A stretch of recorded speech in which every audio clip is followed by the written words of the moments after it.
Welcome to 2Guys&aTinyDesk, a bi-weekly theological podcast developed by two seminarians to discuss big ideas on a tiny platform. You're invited to join us on a journey of self-discovery and transformation. Hi, my name is Joel, and my pronouns are he, him, and his. Hi, my name is Aaron, and my pronouns are they, their, and them.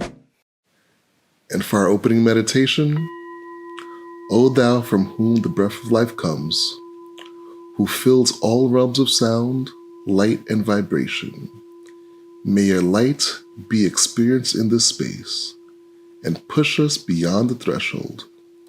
Give us wisdom, understanding, and assistance for our daily needs, but let us be freed from that which keeps us from our true purpose. Welcome to episode 6, A Process of Sin, Part 2. Still with us in dialogue is NYTS seminarian Nabu Gogo, as well as advocate and fellow podcaster Santea Briggs. Me personally, I would draw a line, a boundary for sin and say that the line that I wouldn't cross is destruction of life, right? I think that violence can be used to a certain measure, but I wouldn't say that you need to take it so far to destroy life, right? And I'm struggling with that, honestly, because I don't like cockroaches, right? But if a cockroach passes my path, I have this sudden urge to want to just squash it, like kill it. Because of what it represents. Right. And so now I'm actually sitting here in the last few weeks telling myself, don't kill a cockroach. Try that. Practice that. See how far that gets you. And quite honestly, I'm going to be, honest, I did kill like 2 cockroaches yesterday. But, I'm still freaked out. I'm working through that. Even though that sounds like a very childish example. No, on a larger scale. It's not. But then how do you remedy the situation? Right. Because do I change how I think then? Well, no. You have to do something to allow them to live, just not in your space. Without killing them. Diets on this earth. If it bothers you to that extent, you have to figure out a way to coexist with them. Not necessarily in the same space. Right. You can get them out without killing them. And that will absolve you of your guilt if you were to kill them. Right. So it's just now how do you do that? Right. How do you do that? Or how do we turn this from a theory-based question to a practical experience, especially here in America? How do we come closer to that kind of remedy, especially with like racism, slavery, mass incarceration, all these things? So that's a deeper question, because I think as Black and brown people, we are on the oppressed end, right? And the beings that have the power to truly influence and change the situation are not here for this conversation. The oppressors are not here because the oppressors are the ones who institute and perpetuate, and they are the ones who can truly stop. But then in that in itself, don't we give them all the power then? In this case, I don't think it's about giving them power. In this case, they already have the power. We're not giving them anything. The structure is such that it's already been instituted, it's already been affirmed, it's already being perpetuated. Right. So we're actually just cogs in the wheel, and the wheel's already been turning. So do we have the power at all to make any kind of change? Or are we waiting for them to get their shit together? No, I don't think it's about waiting. I think the more we talk about it, the more we have these conversations, the more swell it, if that makes any sense, the more groundswell there would be, and eventually it will effectuate change, whatever that change is. Because eventually, just by sheer number, if you were to give it enough time, they truly will die out.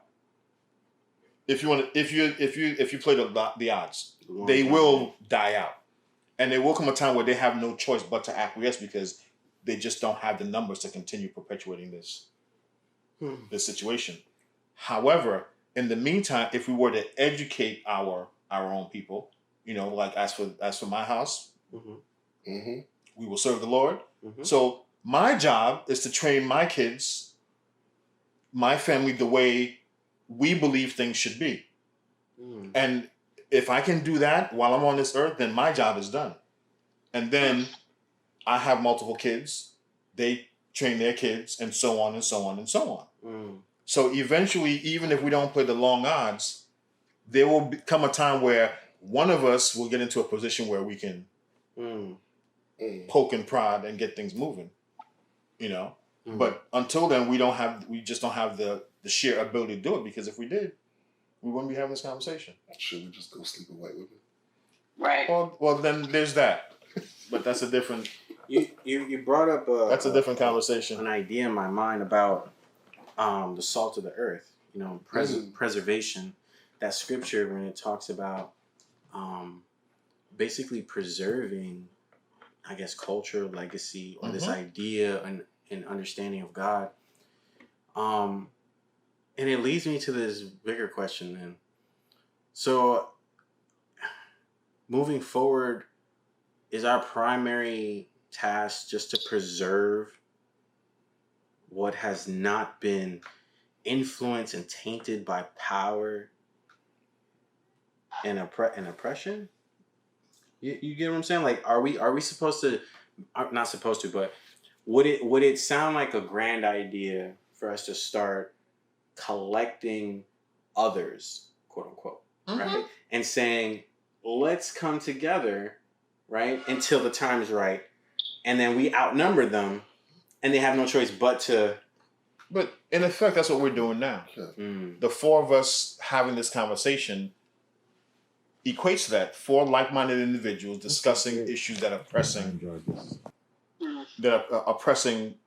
for this day and age. Yeah. Now, this is what it might look like because we're seminarians, but it might look like something else if we were journalists.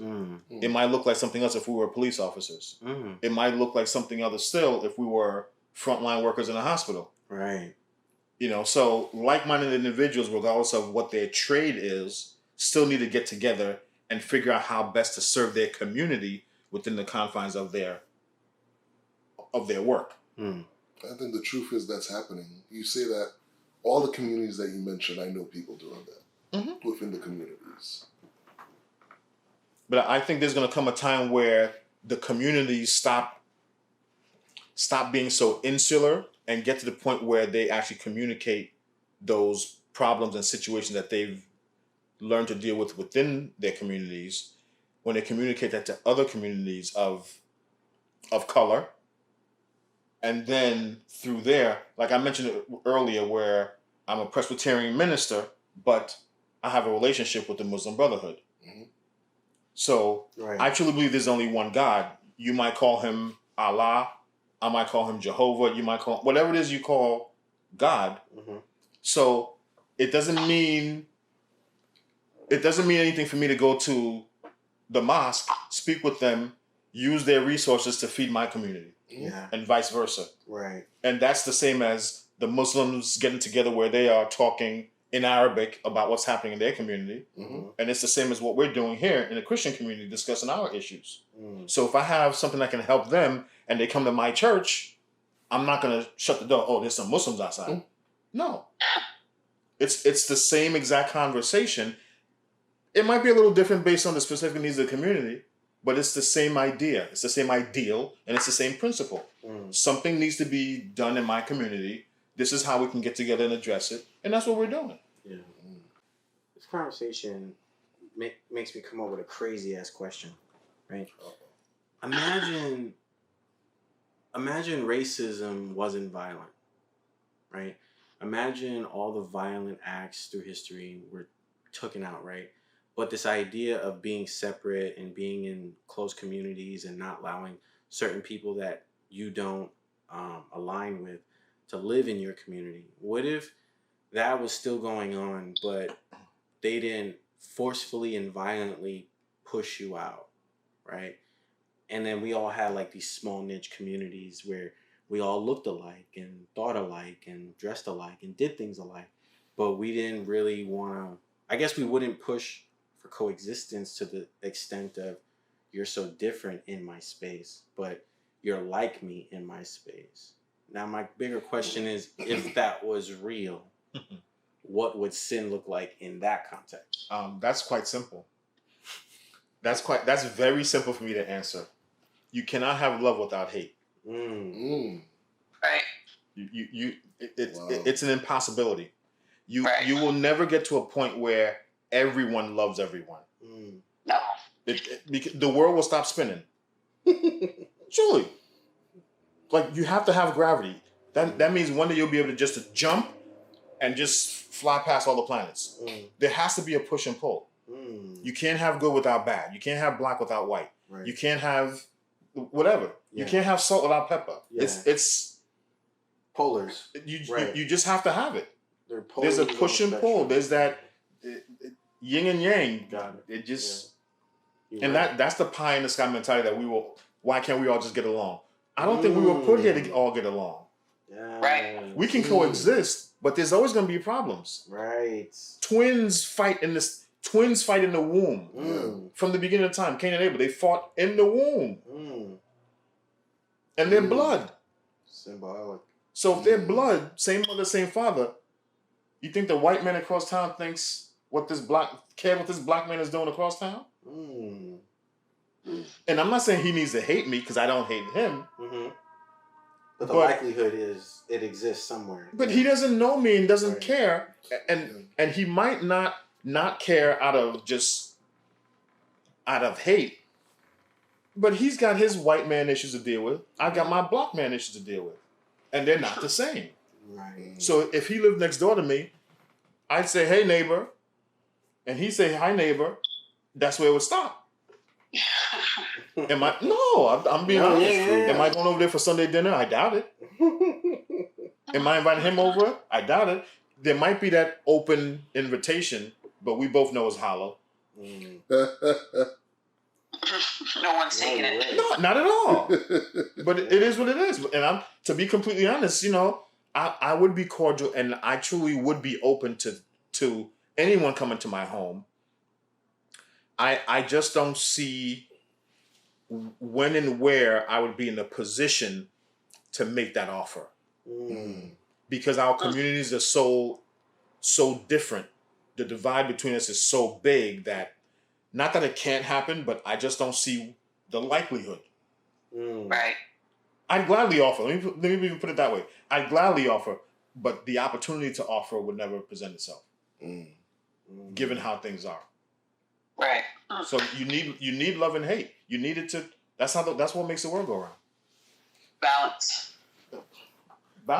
Right, balance. You know what you just said reminded me of this movie I collected. Guess Who's Coming to Dinner. I love this movie, right? It's a classic, right?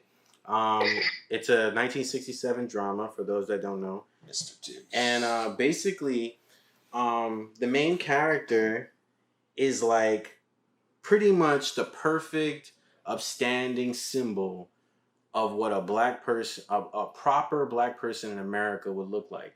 He was a doctor. He had his own money. He had his own car. He was a teacher. He studied at, I think, Harvard or Princeton. Anyway, it was a very prestigious school he came from. He did all these amazing seminars. You basically, at that time, could Google him and he'd pop up. He did everything right. He did everything right. And he came home with this white woman. And it was crazy because in the movie, as I'm watching, I'm like, how could she be so naive? Right? She had this very dreamlike understanding that, don't worry, my parents will love you. And what was crazy was my favorite parts was their faces. The actors and actresses did a great job. Their faces were as if they just saw a ghost. They were petrified in just seeing this black man enter their home. And he wasn't serving them. And what was crazy was their maid was black. And she hated him the moment he came in the door. She said, I've been raising so-and-so since she was a little girl. I'm going to protect her. You ain't going to do her wrong. She already had all these negative profiles against this man. Didn't even know he was a doctor. And then when she was told that, right, by the father, she goes, none of that matters. That was like, to me, and this is just for me, I think that was one of the most powerful lines in the movie because it showed that our own people are part of something bigger than color. Let me give you let me give you a more personal account. My wife's sister lives in Florida. She's a doctor, OBGYN. So when she was maybe into her second year after residency, full-fledged doctor now, working in private practice. She was filling in for one of the doctors who had been on call, but something happened. Anyway, she was filling in. So one of the other doctor's patients came in, which is a young girl from the hood. She comes in. They had an accident, and she was going into labor. So she's having all these issues, and my wife's cousin, my cousin-in-law, says she comes in the room. She's dressed. She's asking a question. What's going on? And the young lady's just like, "Where's my doctor? Where's my doctor?" And the nurse that she was used to seeing says the doctor's here. She's like, "This bitch ain't no doctor. She's a nurse. I don't want no nurse. Where's my doctor?" Wow. And it struck a chord with me because they were about the same age. But my point in giving you this recount is that she had been conditioned to the point where she had never seen anyone of her color reach any level of academic success, reach any level, any position where they can say, they're out the hood. It didn't ring in her ear anyway. It didn't ring in her mind and her psyche that a young black woman could be a doctor and could be attending to her needs. And maybe could take care of her better than her doctor because she was a black woman. Right. So that goes to show you just how far removed we are sometimes from what the possibilities even are. It's not even so much what the reality is for other people, what the possibilities are for you and your own people. So I remember the movie, Guess Who's Coming to Dinner? Yeah. But guess who was your neighbor? Guess who you could have been? Yeah. I think as a business person, you're a business person. As a business person, I have found that as a Haitian man, it's harder to deal with other Haitians than it is with anybody else. Yes. Literally, I won't say the whole story, but somebody came in, something happened to their stuff. I was like, let me do whatever I can to help you, right? Curse me out, whatever. Went on and on. This white guy was there in the business as well. He was like, you know what? Get the F out of my building and don't come back. And the person said, thank you very much, and left. I try to help, curse me. Somebody said, F you, thank you. It's something we really, really need to work on as a people.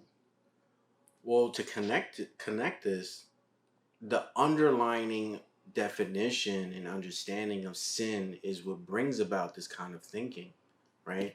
If I associate sin with a color like black or your skin complexion, right?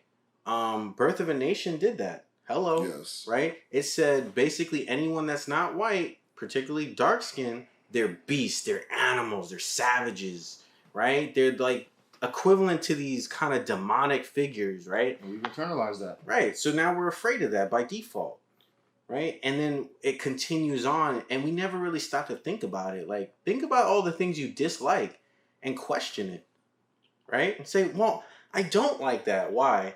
Well, if I'm being honest, it's the color. Well, the color may throw me off. But think about it. You're afraid of the dark. To put it plain, kids are afraid of the dark. Yeah. You're not afraid at noontime. But then to play onto that, they're afraid of the dark because of the scary stories that parents give them to make them afraid of the dark so they'll go to sleep. Right? And then look how that happens as you get older. It doesn't get ironed out. No. So now you're still afraid of the dark. Of course. Right? I know a bunch of adults that are afraid of the dark still. But symbolically, on a deep level, to be afraid of the dark, to me, is like to be afraid to go within. Right? That abyss, the divine space. But okay, here's the irony though. When you get older and you're successful and you buy a nice big fancy car, it's usually black on black. Yep. That's how you show your success. Yes, that's true. Black on black. I'm just saying. Right. Yep. You need that S-Class, black on Black black. on black. Yet that car is not a sin. Yeah. That's heaven, right? That's heaven on wheels? Is that? But also, it can be looked upon, okay, you've succeeded because you're riding on the backs of black people. Mm. So it all depends on how you want to look at it. In that in itself, relationally, could be a sin. Right? This is why we're here. These are the theological questions of the day. So I think we still have no definition exactly for sin. No, there is none. I don't think there is none. Yeah. But what we've gotten is maybe becoming sinless, as in less of a sinner. I think it's being aware enough about sin that awareness makes you live your life differently. Yeah. And I think if you can achieve that, Right. you're how they used to say, knowing is half the battle. Yeah. Yeah. I think that's the exclamation point right there. Knowing is half the battle. That's it. So once you know, now it can be used against you. Well, once you know, you also have now the term intentionality. So now you have the power to intentionally hurt or intentionally not hurt, which I feel is more dangerous than innocently hurting by not knowing. Well, ignorance is bliss, yeah. But Yeah. once you know, yeah. I feel like it hurts more when you know what you're doing, right? Because like you said, it's intentional. Right. Like like a plantation owner, enslaving me. I'm human like you, but you want to ignore that. You stole me from my home. This is wrong. This whip hurts. Because when I hit you with it, you didn't like it. And I don't want you fucking me, so stop raping me. Right? So it's like you intentionally are doing it now. It brings the sin or the evil to a whole new standard of you're intentionally destroying God's creation. But it's when you look at police encounters with black men in particular, and you hear there was a situation where something happened in a store. A black man stepped up and was detaining the person who was causing the issue. Oh, I saw that. Right? The police come and immediately jump on the black man, who was actually helping. All the bystanders was telling the officers, he's not the perpetrator.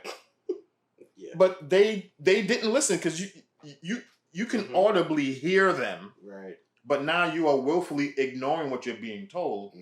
That's what made it worse. It took his white partner who was getting his ass beat to say, no, he's good. He was helping me. That's what made it worse. Right. Because you hear, you understand, and you know, yet you ignore. Right. That willful intention is what makes it worse. Do you think that's partly stubbornness? To be stubborn? No.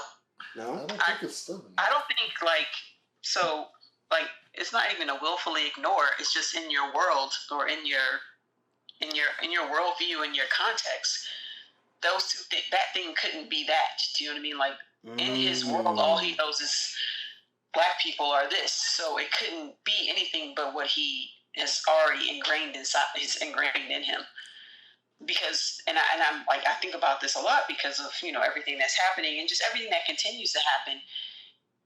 If you just every time you see me and for your whole life and for whatever, like nothing could have even happened to you, but that's just your whole worldview is that these people are this way, they are the enemy, or they're less than, or you can devalue them in some way. So that's just what you'll always see because when you like a guy, is just. He's walking down the street and the police, they're just aggressive instantly because they see you and they just see a problem because you're just a problem no matter what. You don't have to be doing anything. So it doesn't matter if 20 people are saying no, but in your mind, you have a video of what the world looks like. And the world looks like this guy's on the ground, my knee's on him, and this is the way it's supposed to be. Not that he could actually be doing something right.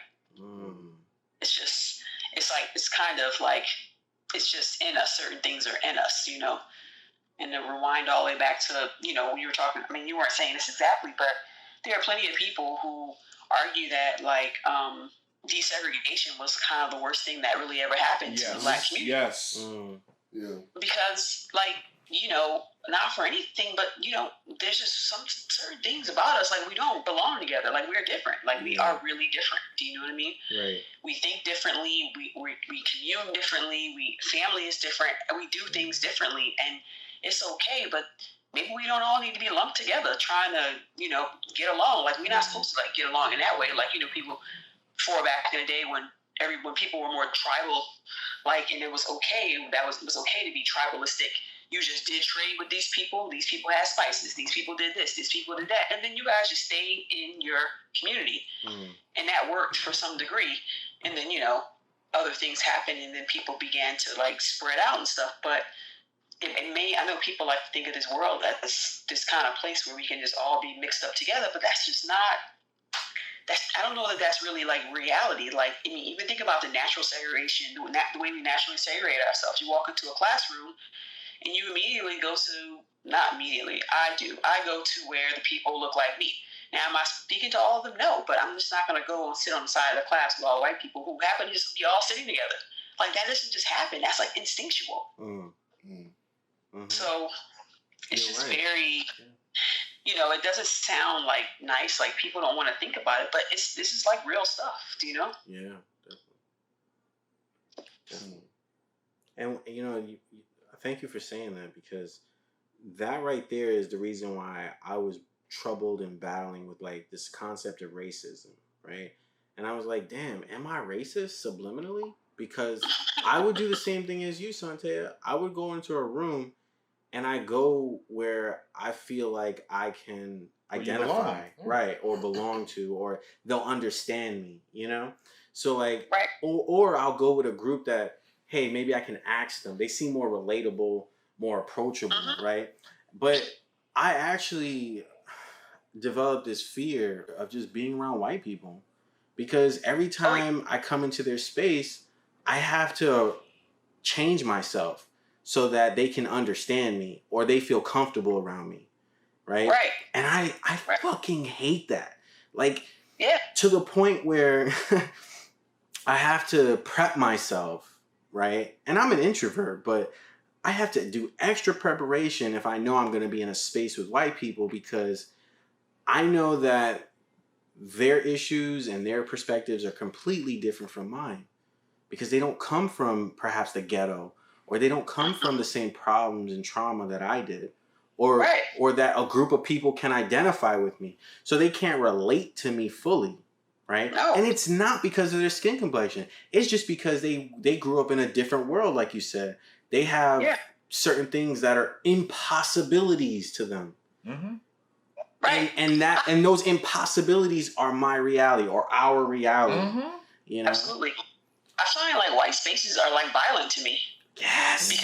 Because you have to, like, you gotta change your voice. You gotta make yourself small. You gotta kind of announce yourself before you get too close to people. You gotta identify yourself.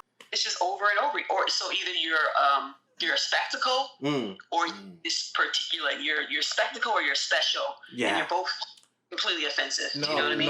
No. Wait till you get to exotic. Damn. Right. Oh no, I love that. You're so exotic. What Yeah. You're so your name. Your name. And no, what I hate is when the inflection in their voice when they mention my name. Oh, your name. Where are you from? Like, like they want to collect you. Like, right? Yes. I'm from the Bronx. They want to put you on their show. I'm from the Bronx. That's where I'm from. Like, what do you mean? At least you have people telling you, "Oh, that can't be your first name." That's what I get. Oh, that can't be your name. Yeah, because it don't make sense to them. Yeah. Listen. I've come up. I came to this country when I was in the 6 years old, first grade, right? Right.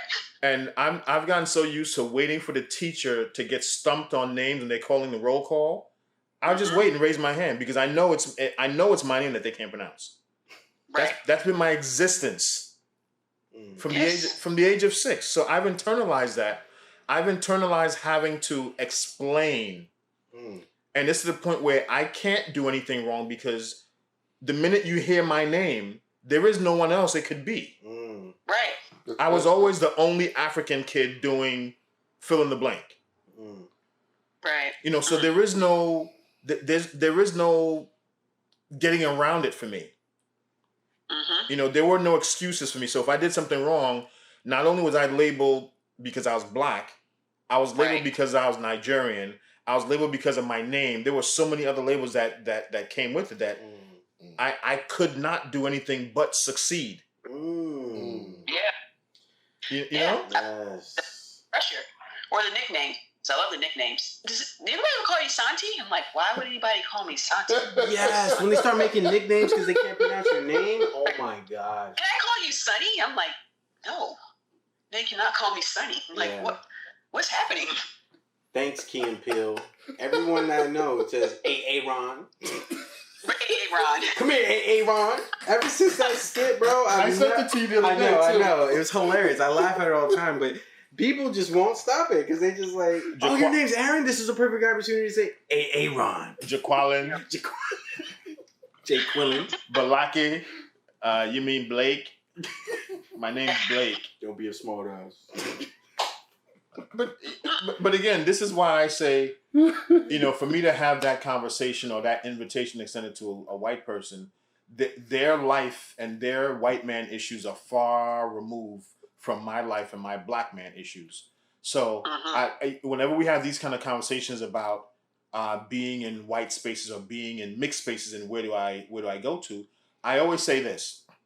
In my travels and in my work previously in retail, as a hiring manager, as an operations manager, I always said to people, if given the opportunity to hire two people, one being black, one being white, both being equally qualified, I would always go with the black person. And someone asked me one time, well, isn't that racist? And I said, no, it's not racist. I said, I'm not anti-white. I'm just pro-black. Exactly. And there's a difference in that because I'm not going to discriminate against the white person because I'm not denying them anything. If it's about giving a choice between two equally qualified individuals, I'll go with the black person because I just feel that so many times overly qualified black people have been overlooked and been suppressed and the position given to underqualified white folks that this is not even me leveling the field. This is just me saying, okay, well, here, these are two equally qualified individuals. It's my choice. This is where I'm going. It would be different if the black person was underqualified and I chose them over. Then you can cry racism. But until then, no.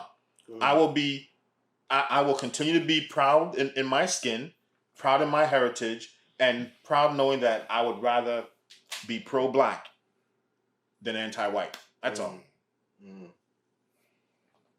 Word.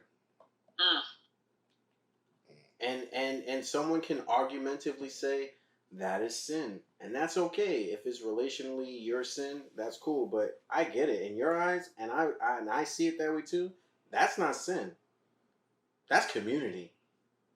Right. And if my community or my philosophy for community is your sin, then maybe that's why we can't coexist in the same space. But that's the same thing that they would do given the opportunity for their own brother. So yes. So it's not sin. It's just you're calling it out because it's happening against or to you as opposed to it happening for or through you. Yeah. Right. So no, it's I don't buy that argument. So I just turned on my computer. I just want to say the first thing I see. It's a quote from Cornel West. And it says, we have to recognize that there cannot be relationships unless there is commitment, unless there is loyalty, unless there is love, unless there is patience, unless there is persistence. So I just opened the computer and went right to this. So thought I had to share it. Yeah, no, that's a good point.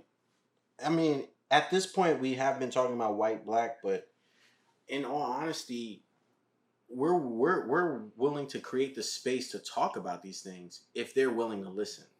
And when I say they, I mean the people that believe that their supremacy supersedes, loving thy neighbor. If you think you're better than me or our people, you're not ready to listen and understand. So until then, the space is pending your arrival, and we will continue to talk about how we're affected until you come into this space and talk about how you're affected, and then we can exchange and find some type of mutual ground. But yeah, I mean, for the longest time, our side of the story has not been told. So I feel like we got a lot of catching up to do. The half has never been told. Right. Definitely.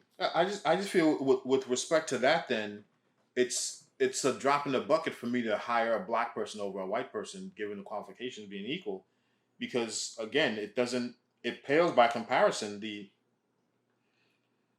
scales by which, or the scales that have been tilted in their direction for all of creation. Yeah. all of Yeah. I mean, So and like honestly, it's like I don't this like we're here, like what you were just saying, Aaron, and I feel like this is the intrinsic nature, right, of people of color, is to be open to receive. And the thing is with some of these folks, it's like your survival is my destruction, and like it doesn't have to be like that, but like that's their nature. And I mean, I could be going too far, but like if it's your nature to destroy something versus try to come to some kind of like resolve symbiosis, you're like a parasite. Like you can't you can't just like find a like is there like not a common ground kind of thinking? Like we're here just trying to coexist, and like why does your survival have to be my destruction? Like where does that come from?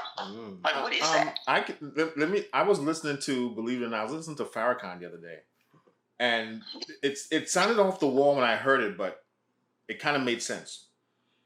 That's the difference between living in caves and having 3 months to grow your food and collect all you can before winter sets in, and living in the sun where you can grow food all year round and not have to necessarily worry about where your sustenance is coming from. So when you have the mentality of, I have a short period of time to do all of this stuff, to go hunt and kill and put away food and so on and so and so, everything becomes a me mentality. Wow. Whereas if you live in the sun, for one, you're not constantly covered up. Right. You have a growing cycle for everything literally under the sun. So when the soil is not producing this, it's producing something else. It's producing something else. So there's always something in season when you live in the sun. But when you live in a cave, you have a very short growing period, and all you can do after that is basically just kill, hunt and kill. So that mentality has always, I think that mentality has been incorporated in their DNA. So it's not something they can just change. This is just who and what they are. Or how they so it doesn't matter where you drop them. If you drop them, they're going to sow seeds of indecision. They're going to sow seeds of separation. They're going to just sow seeds to divide and conquer. They'll give to the smaller group to make the larger group upset. They'll put this one in power to overthrow this one. Meanwhile, they're plotting and scheming in the background to get what they came for. And that's always been the nature of the white man. And when I heard this argument, if you will, from Farrakhan, I'm like, this guy's really, he's really, I don't want to say he's always divisive. He is who he is. But the same way I listen to T.D. Jakes, I listen to him, I listen to Dollar, I listen to Gray, I listen to everybody, because I think you need to have that well-rounded information base to pull from.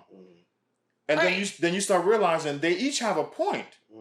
So you take the good from all of them and you discard the rest. But that particular day, I listened to Farrakhan, and it made sense. It's a very simple argument. Yeah.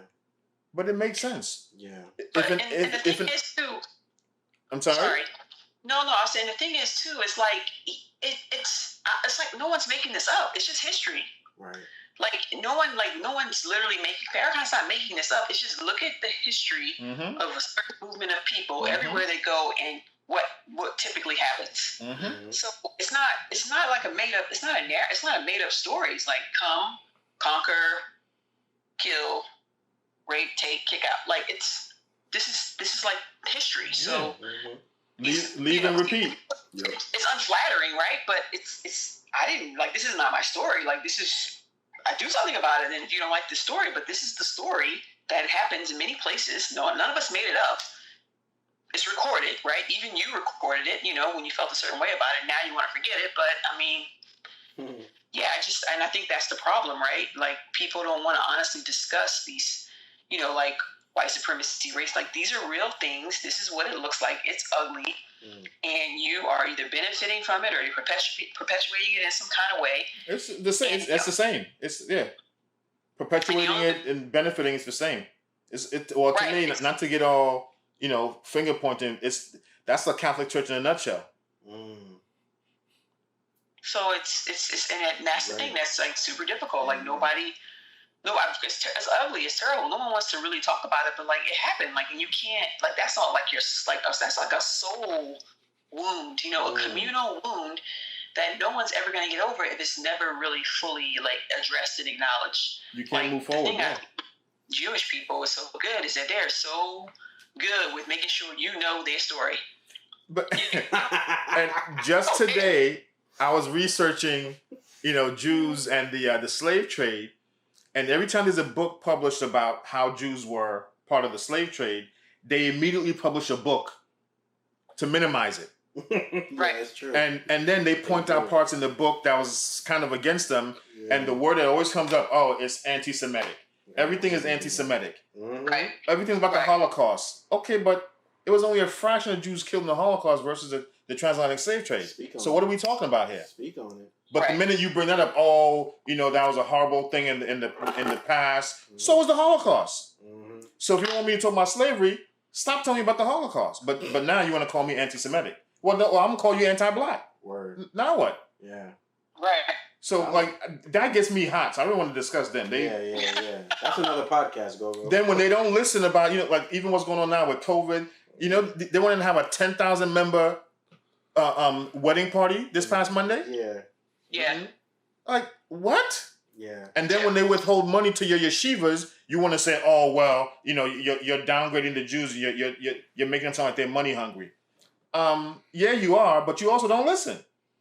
Right. Let me get off that topic. I'm sorry. I apologize. I will add though, because of Farrakhan, what he said, coming out of caves, and that kind of system, it created an insecurity in their minds, right? And if you imagine that these people never received therapy about that insecurity, it only evolved and it got bigger and stronger. And so this insecurity is what we're dealing with today. Like I'm trying to develop a paper that argues that, but and I see that because it's like the moment you start trying to like talk to Caucasian people about this, they get defensive. And that is very similar and identical to when you speak to a traumatized person about their trauma. You're poking a wound. You're taking up all my resources because you feel like you don't got none and I'm trying to share with you. But you want the whole bag of goodies. You don't want to share the goodies, So it's crazy. But my point is that, we're dealing with, and I guess this message is really for those who are considered other, right? Not white. When we're in white space that sometimes comes off violent, Santea, we do have to prep ourselves and remind ourselves we're dealing with like really, really traumatized, hurt people, and they're in denial. And hurt people hurt people. And hurt people hurt people. And how do we protect ourselves from that hurt, is a whole nother story. But psychologically, I'm not going to say we got to be the bigger person, but on this journey of higher knowledge, just sharing what we're coming across and connecting the dots, like connecting what Farrakhan may have said here and there and not saying, oh, I'm a full Farrakhan supporter, but the man, a broken clock is right twice a day, right? So at least I get the right time at least twice a day. So you can't sit there and say that no good information is coming from a person at all, They said the same thing about Malcolm X, MLK, but brilliant. But then if that's the case, then we shouldn't listen to the Jews when they start complaining about whatever they complain about. Right. You can't tell me I can't listen to Farrakhan, but Grand Rebbe, whoever is the forthcoming of God. That's true. What are we talking about here? Right. What are we talking about? It doesn't always play. Rather, it doesn't always have to play to your advantage. You know, or be vulnerable to change. Right. A different perspective. If you can't allow me to be equal with you when it's your time to take your lumps, take them and shut up. Because we've been told that for how long? Yeah, right. Just take it and shut up. Shut up. When you die, you'll go to heaven. When you participated in the slave trade, we were told to take it and shut up. Right. When you set up businesses in our communities to overcharge us, we took it and shut up. When you gave us loans that were higher than the average, we took it and shut up. When you burned our businesses down. When you burned the businesses, when you bought up all the property in our communities and rented us at high rates of rent, we took it and shut up. So if it's your turn to take your lumps, shut up. When you lynched us, we had no choice but to shut up. Right. And I hate to get this way, but it's like sometimes you want to tell people, I'm tired of just taking what you give. Right. You know? Yeah, and I don't think that that's like a tit for tat either, or an eye for an eye. I think what you're saying is brilliant because it's allowing them to empathize with us. They can't empathize with us if they don't feel at least a portion of what we're dealing with. Some people don't understand the hurt they cause until they feel that pain. Until they feel that hurt. Like I've known there are friends of mine who they've been serial cheaters all their adult lives, and it took these were men, and it took one of them to be cheated on to understand what it felt like. Yeah, and then when it came out and he said something to me, and I saw the pain he was in. I'm like, but dude, you've been doing this all your life, and it didn't dawn on him that this is what he was causing other people to feel. So when I said to him, I said, listen, don't talk to me about that. Because you've been doing this, even to this woman, for since I can remember. You know what I mean? I feel bad because I think the more I learn, the more I study in seminary, the more I feel I'm getting closer to God. However, my secular mind tells me, like, something don't smell right. You know? You might go to your favorite restaurant, and there are certain places I frequent that I eat at, and I know who cooked what when I go there. If I go there on certain days and the jerk chicken tastes a little I know it wasn't my guy. So I've learned sometimes to let me call. Jeff there? All right, I'm going to see you tomorrow. Because if it's not Jeff, I know the chicken going to be a little suspect. Yeah. And you can use the same recipe in the same order, but if that person's hand ain't touched that meat, it ain't gonna taste right. Right. You know, and that's just how I feel sometimes. Like you can't always say, okay, well, this is the same thing.